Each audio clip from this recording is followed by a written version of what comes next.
ايه هو الاكتنز دايت؟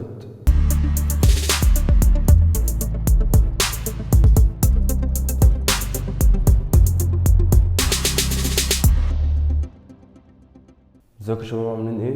النهارده هنكمل في السلسله بتاعتنا وهي انواع الدايت.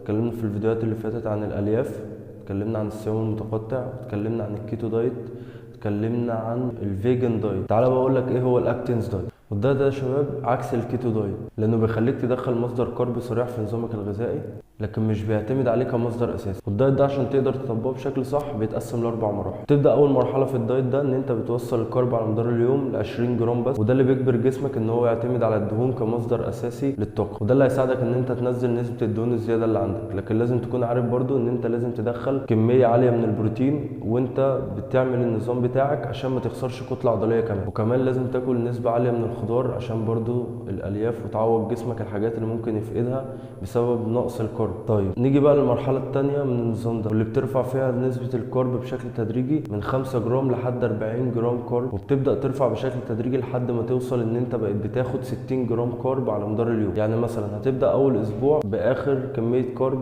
خلصتها من المرحله الاولانيه واللي هي 20 جرام، هتبدا من اول اسبوع ب 20 جرام كارب، وبعد كده الاسبوع اللي بعده 25، وبعد كده الاسبوع اللي بعده 30، لحد ما توصل 60 جرام كارب في اليوم. ولازم تكون عارف ان انت في المرحله الثانيه دي بتبدا تنوع في مصادر الكارب اللي انت بتاخدها على مدار اليوم، لانك اول اسبوع زي ما قلت لك ان انت بتاخدش الكارب من مصادر صريحه، انت بتاخد الكارب بتاعك من الخضار. لكن بنيجي في المرحله الثانيه بتبدا تدخل مصادر كارب صريح عشان تاخد منها كميه الكارب اللي انت محتاجها على مدار اليوم، وتقدر تدخل هنا رز او بطاطس او بطاطا. وهنيجي هنا بقى للمرحله الثالثه. المرحله الثالثه برضو زي المرحله الثانيه بتبدا تزود فيها نسبه الكارب بشكل تدريجي، بس انت هنا بتزود نسبة الكارب 10 جرام في الأسبوع. يعني أنت كل أسبوع بتزود 10 جرام كارب، يعني أنت بتبدأ ب 60 جرام، بعد كده الاسبوع اللي بعده 70، وهكذا لحد ما بتوصل ان انت بقيت بتاخد 100 جرام كارب في اليوم. وفي المرحله دي لازم ان انت تكون مركز جدا في المصادر اللي انت بتاخد منها الكارب وفي الكميات اللي انت بتدخلها. نيجي بقى هنا لاخر مرحله، واخر مرحله دي اللي انت تقدر تستمر عليها لحد ما توصل للهدف بتاعك، واللي بتقلل فيها 10 جرام بس كارب من اخر كميه انت وصلت لها، لان انت بتخلص المرحله الثالثه وانت بتاخد 100 جرام كارب في اليوم. المرحله الاخيره دي انت بتنزل 10 جرام بس، فبيبقوا 90 جرام كارب في اليوم، وبتفضل محافظ على نسبه البروتين والفات اللي انت بتاخدها من نظامك وفي اطار سعراتك الحراريه. بس كده يا شباب، كده كنا قلت لك